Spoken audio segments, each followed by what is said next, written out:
Good afternoon, folks. Welcome back to Wishwell Farms. Today is Vegetable Transplant Day. We are 9 days behind schedule because of the cold, rainy weather we've been having this spring, but today is absolutely beautiful.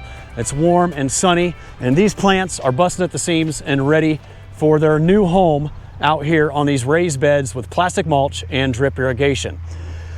We just finished up planting our beets, and now we are going to be planting zucchini, cucumbers, and pickles. And tomorrow we're going to be planting tomatoes, peppers, and eggplant, and then the next day cantaloupe and watermelon. We're going to try to get it all done here in the next 2 or 3 days. And I'm going to walk you through the entire process of what we're planting, how we're planting it, and why we're planting it, and how this water wheel transplanter works.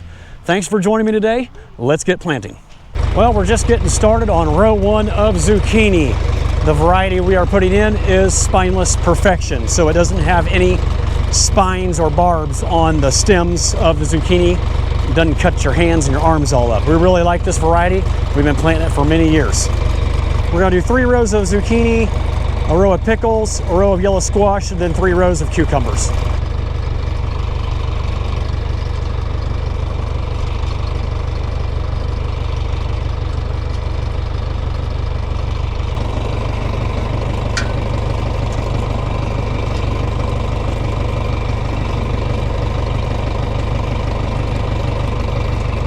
We got our very first row of zucchini in the ground.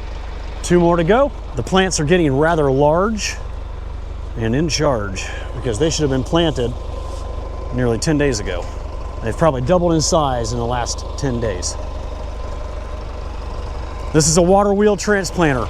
I'm going to explain exactly how this works and why we use it a little later on, not right now. We're kind of pressed for time and want to get as many plants in as we can before dinner time because it's already late afternoon because we had farmers markets this morning.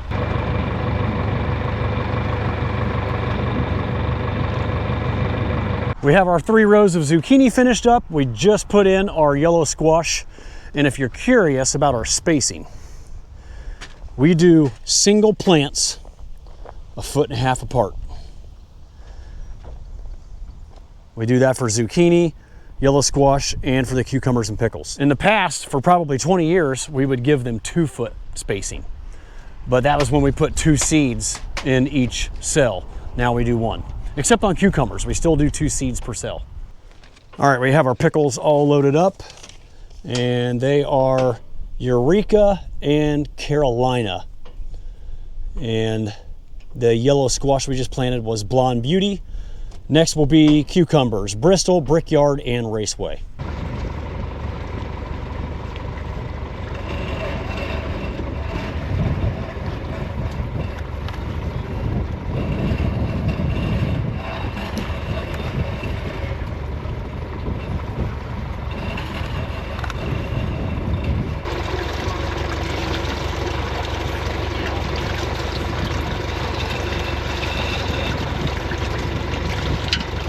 All right, we have all of our zucchini, yellow squash, cucumbers, pickles, and beets in the ground. Coming up next, peppers, eggplant, tomatoes, and melons. And I will be showing you exactly how this machine works and why we use it. Well, it is the next day and we are getting ready to head down to the field to do some more transplanting. And I wanted to tell you guys a little bit more about this transplanter. As you can see, it is loaded up with tomatoes right now. And as soon as my son Gavin and Emma get here, we will be heading down to do some more transplanting. After we finish up tomatoes, we will be planting bell peppers and eggplant. They're all loaded up on the flatbed wagons, ready to roll down to the field. So today is Sunday, and we don't normally work on Sundays, but since we are so far behind, we decided to transplant for a couple hours this afternoon to try to get caught up. Then tomorrow afternoon, we will be doing our cantaloupe and watermelon, and then we will be completely caught up. So the water wheel transplanter is a great way for transplanting vegetables. It is efficient and it's inexpensive. It's a pretty nifty planter and I love it. You know, there's not a lot of moving parts. There's nothing really mechanized on it. So there's not too much that can go wrong with it. And one of the best things about it is that you get nearly a 100% survivability stand of crops using this planter. And there's nothing on this implement that is actually touching the plants that could damage them. They are all planted by hand by 2 riders that sit on these 2 seats back here. So Gavin and Emma will be sitting on these seats and hand placing the plants down in the hole that this water wheel punches through the mulch. It looks very similar to the rain flow. Same colors, same design. Mine was manufactured by Hogback Produce and Equipment in Fredericksburg, Ohio, which is up in Holmes County in Amish country. Some of the newer versions have a split tank. So there's 2 separate tanks and there's better visibility for the driver. So it's hard for me to see what's going on back here, especially when we have tomato plants or something tall like that up on that top rack. And it's got 5 racks, and some of the newer versions have even more racks than that. So this is the water wheel. It's kind of a hollow drum with spikes on it.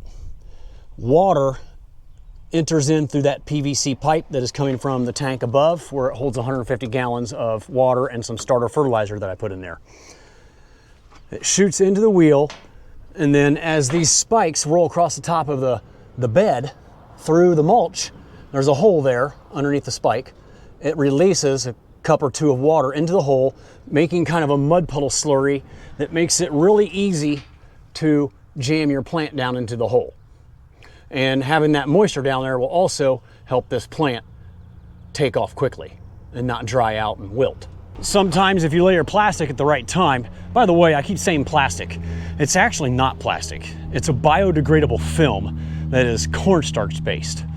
So there's not really any plastics in it, but for many, many years, that was all that was available, was actual rolls of plastic mulch, so I kind of have a habit of calling it plastic.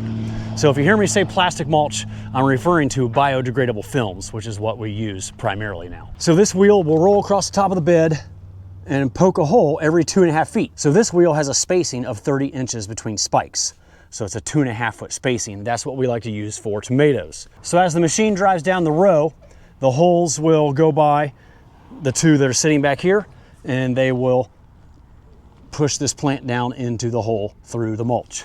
So they turn the water on and off right here. So they'll be running it like this while they're driving down the row. You can see the water coming out of the wheel right now. And then when we lift it up and turn around at the end of the row, they shut it off. Or if they have to stop in the middle of the road to fix something or plant one that maybe they missed, they will shut it off. Now there's many different wheel spacings. After we finish up tomatoes, we will be doing our eggplant and peppers. And we use a 1.5 foot spacing or an 18-inch spacing wheel for the peppers and eggplant. And I have several more wheels up there by my starter house. Tomorrow we will be doing cantaloupe and watermelons, and we use a 3 foot or a 36-inch spacing between melons because they need a lot more space to vine out, and that will give you larger cantaloupes and watermelons by giving them that extra space. Peppers and eggplant don't really need that much room. We will actually be putting 2 rows on every bed of the peppers as well as the eggplant. I may be putting the eggplant in at a 2 foot spacing. I can't remember right offhand if I use a 1.5 foot or 2 foot. And these heat-loving plants like peppers and eggplant and melons, tomatoes, and some of the things we planted yesterday like zucchini and cucumbers, they love the heat that is produced by the black mulch films over those raised beds, and they will just take off so quickly and they will thrive out there planting this way using the water wheel transplanter.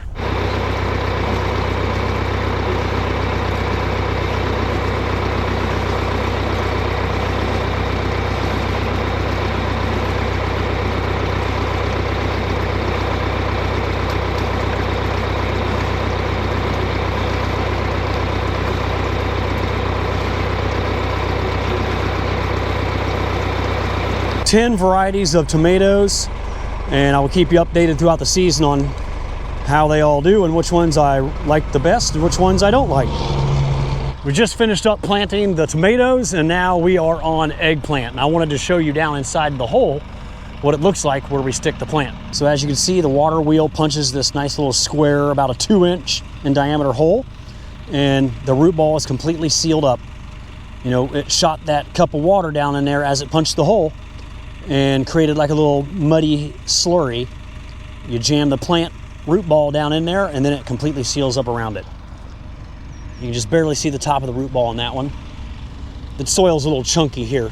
You can really see the root ball on that one. That's what it should look like. See how it's nice and sealed up? So this is what I was referring to about a double row on plastic. On the eggplant, we got 2 rows of eggplant, and then we'll be moving into bell peppers. If you're wondering how we do 2 rows on 1 row of plastic, we take our water wheel out of the center location and put it on the far left.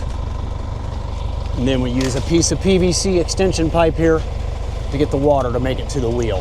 Now we could set it up to put a second wheel on the left so we could do them both at the same time, but it almost gets to be too much for just 2 people.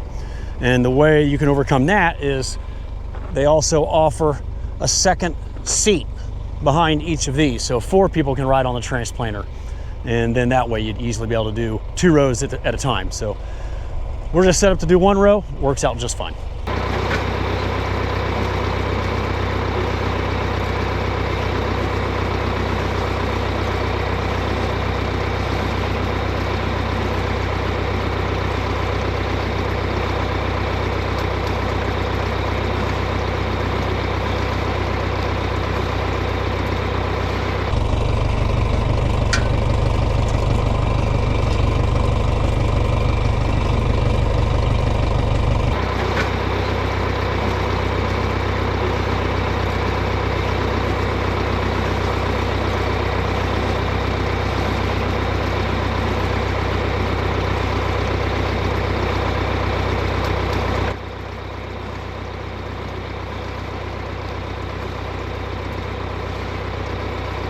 I don't know if you guys can see it through the GoPro.